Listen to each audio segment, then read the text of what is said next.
इंदौर नगर निगम के चुनाव के लिए कल हुए मतदान के बाद में पुलिस के द्वारा कांग्रेस के कार्यकर्ताओं के खिलाफ झूठे मुकदमे दर्ज किए जाने के विरोध में आज कांग्रेस जनों ने पुलिस आयुक्त कार्यालय का घेराव कर दिया और वहां पर कांग्रेस विधायक संजय शुक्ला ने दो टूक शब्दों में चेतावनी दी है कि हमारे कार्यकर्ताओं को हाथ लगाने वालों को मुंहतोड़ जवाब देंगे। दोपहर में कांग्रेस जनों का समूह पुलिस आयुक्त हरिनारायण चारी मिश्र के दिल्ली कॉलेज के सामने स्थित कार्यालय पर पहुंचा। वहां पर कांग्रेस जनों के द्वारा कांग्रेस कार्यकर्ताओं के खिलाफ पुलिस द्वारा झूठे मुकदमे दर्ज किए जाने का विरोध प्रदर्शन किया गया। इस प्रदर्शन को संबोधित करते हुए नगर निगम चुनाव में महापौर पद के प्रत्याशी और कांग्रेस के विधायक संजय शुक्ला ने कहा कि जब से चुनाव लड़ रहा था तब से भाजपा वाले कुछ भी बोल रहे थे, लेकिन हमने उन्हें किसी भी बात का कोई जवाब नहीं दिया। कल का चुनाव भी कांग्रेस ने शांतिपूर्ण तरीके से लड़ा। इंदौर की जनता जो फैसला दे रही थी उसमें भाजपा के नेता बौखला रहे थे और इन नेताओं ने अपनी बौखलाहट में कांग्रेस के कार्यकर्ताओं पर हमला किया, उनके साथ मारपीट की। इस पूरे घटनाक्रम में पुलिस हाथ बांधकर खड़ी होकर देखती रही। बाद में पुलिस ने कांग्रेस जनों पर ही झूठे मुकदमे दर्ज कर दिए। शुक्ला ने कहा है कि जम्मू से महापौर पद का टिकट घोषित किया गया था, तब भाजपा के एक वरिष्ठ पदाधिकारी ने मुझे बच्चा कहा था और कहा था कि इसे लंदन भेज दो, और साथ ही में अब इन्हीं पदाधिकारी के प्रबल समर्थक वरिष्ठ नेता को उनके क्षेत्र की महिला चप्पल मारने के लिए दौड़ रही है। ऐसे में यह नेता ही बचते फिर रहे हैं। अब जरूरत इस बात की है कि जनता के नकारे जा रहे इन नेताजी को लंदन भेज दिया जाए। अब बात हुई है और क्या हमें राजू भदौरिया के मामले में और अनवर कादरी के मामले में जांच के आदेश दिए हैं, उस पर मुकदमा लगाने की बात कही है। महिलाओं ने जो बातें महिलाओं के साथ अभद्रता की थी चंदू सिंधे जी ने, उनका भी मुकदमा पेंडिंग पड़ा है, वो जो हुआ नहीं वो भी चूंकि करना है। पर हमने कहा था कि दोनों तरफ से मुकदमे नहीं होके आपस में बात हो और आपस में बात होकर समन्वय की बात है। इंदौर शहर का कल्चर है, इसका अपना एक सम्मान है, उसको हम कायम रखना चाहते थे पर बीजेपी नहीं रखना चाहती। मतलब आप केस दर्ज नहीं कराना चाह रहे चंदू सिंधे पे? नहीं, हम एफआईआर होगी है, नेचुरल होना चाहिए। अब अगर उनने जैसा आप क्या कहते हो नहीं होना चाहिए, जब उनने महिलाओं को गाली गलौज की, 10 तरह की बातें की, तो मैं समझता हूँ जब उनने झूठा मुकदमा लगा दिया सही भी नहीं होना चाहिए। अगर आपकी मांगे नहीं मांगी गई, शिकायत हुई है जिनका अभी तक जांच नहीं, ये अब साल की तो हिसाब अभी ऐसा है, मांग की होती है कांग्रेस पार्टी की औपचारिक नहीं औपचारिक नहीं है, ये औपचारिक नहीं है। कांग्रेस पार्टी एकजुटता से इन बातों के खिलाफ प्रशासन को मजबूर करेगी। ये प्रशासन है, संवैधानिक है, ये बीजेपी का कार्यालय और उसकी नीति चलाने का हिसाब नहीं है। कांग्रेस पार्टी अपना काम अच्छे से करे।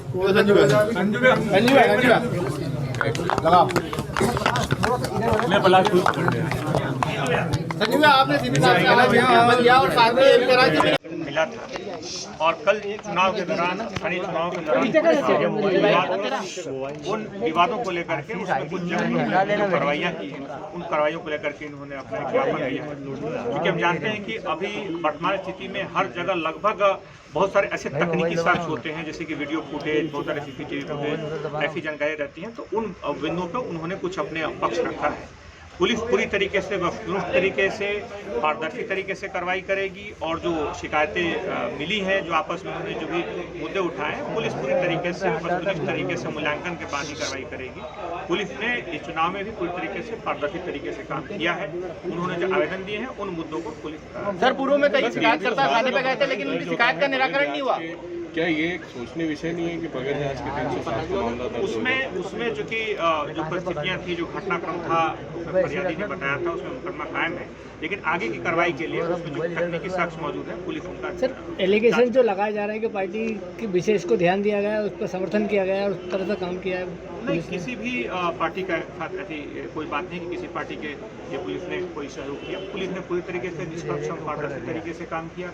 इसके पूर्व की जो कार्रवाइयाँ थी, पुलिस ने जितने भी तरीके के जो आपराधिक तत्व हैं, चाहे किसी भी दल के हों, उन पर सकारात्मक कार्रवाइयाँ की पुलिस ने बाकी जो अलग अलग तरह का अभियान चलाया जो अपराधियों के खिलाफ, उसमें कोई दल विशेष का नहीं देखा। उसमें पूरी तरीके से पुलिस ने एक आपराधिक पृष्ठभूमि के आधार पर कार्रवाइयाँ की है। सर यहाँ पर इनके मुद्दों को लेकर कुछ आपत्तियां हैं कि इन्होंने कहा है कि हमारा पक्ष सुना जाए, तो बिल्कुल एक लोकतंत्र में सबको अपनी बात रखने का है और पूरी तरीके से इस पक्ष को जो उन्होंने पक्ष दिए हैं या उन्होंने कुछ फुटेज दिए हैं तो उसको बिल्कुल देख लेंगे और पुलिस में इन्वेस्टिगेशन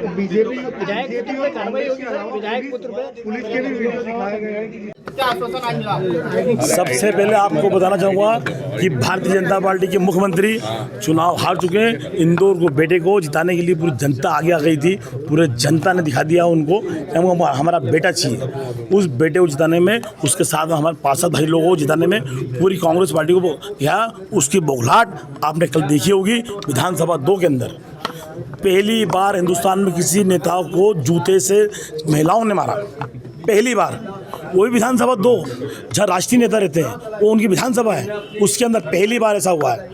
उसके बाद आपको चुनाव जीतना है और आपको मेयर बनना है, आपके पार्षद बनना है, तो हम बोलते हैं आप वैसे ही बन जाइए। ये लाखों करोड़ों रुपए जनता को परेशान करना, इसकी ज़रूरत क्या है आपको? कोई ज़रूरत नहीं है आपको। परंतु आपने ऐसा जो करा है, कल जो विधायक जो मेयर रही, उनके बच्चे ने खुले रूप से मारा। उधर वो नेताओं को मार रहे हैं, इधर टीआई को मार रहे हैं, 3 नंबर में जवानों को मारा। भारतीय जनता पार्टी ने कल जो गुंडाराज करा, मतलब हमको तो छोड़िए, हमारे कार्यकर्ताओं को तो मारा ही मारा सबको, परंतु उनने पुलिस वालों को मारा। उसके बावजूद पुलिस कुछ नहीं कर पा रही। इसका मतलब आप समझ सकते हैं कि इंदौर नहीं पूरे देश प्रदेश के अंदर क्या स्थिति होने वाली है। एक मामूली चुनाव था ये, जो नगर निगम का चुनाव होता है, अभी ये विधानसभा चुनाव होता, लोकसभा चुनाव होता, तो ये लोग को मार डालते जीतने के लिए। पर भी शिकायत दर्ज नहीं हुई किसी भी कांग्रेस एक भी शिकायत दर्ज नहीं हुई पूरे इंदौर शहर के अंदर, एक भी शिकायत नहीं हुई। और पुलिस के रूप में, हमारे सभी कार्यकर्ताओं के रूप में, पुलिस एजेंट के रूप में काम कर रही थी। अगला क्या कदम रहेगा आप ये कर रहे हैं? इंदौर शहर का अपना एक नेचर है, इसकी सभ्यता है, इसके संस्कार है।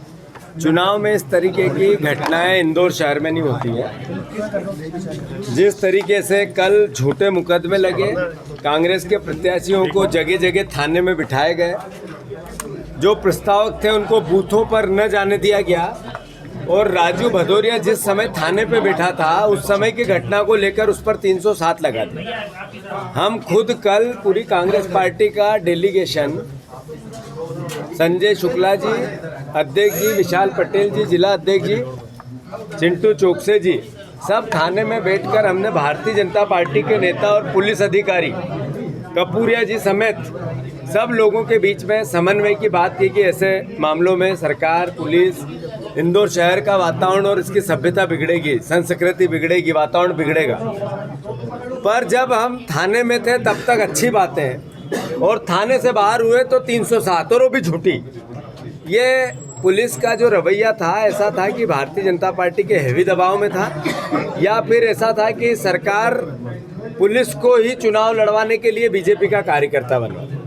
ये सब तथ्य और प्रमाण हमने पूरी पार्टी ने दिए हैं। अभी भी हमने कहा कि आप राजू भदौरिया पर से मुकदमा तो खैर हटना ही चाहिए, सही अनवर कादरी का मामला है, कोई फुटेज नहीं, कोई लेना देना नहीं, वो किसी से मिला नहीं, और 353। अब ये अपने आप में बताता है कि पुलिस दबाव में काम कर। तीसरी बात तो सुनील सोलंकी को मारा, इतना मारा कि वो पट्टे आपके फुटेज में आ गए। एक लवी गौड़ ने मारा, उसके बाद भी आज तक एफआईआर नहीं, मुकदमा नहीं, कोई एफआईआर लिख ली, टीआई ने सिग्नेचर नहीं के कंप्यूटर में चिन्हित थी, वो फुटेज बताया। एक पुलिस वाले को मार रही है बीजेपी के कार्यकर्ता प्रत्याशी, उसके फुटेज दी। मतलब हट धर्मिता थी, अहंकार था, हार का डर था, और जो इंदौर शहर की जनता ने प्रतिशत कांग्रेस पार्टी को दिया, उसकी बौखलाहट भारतीय जनता पार्टी की। मैं मानता हूं आप लोग भी सच्चाई बताएं। ये सब हमने जो बातें कही एकदम पवित्र मन से कही, कोई राजनीतिक फूट नहीं है।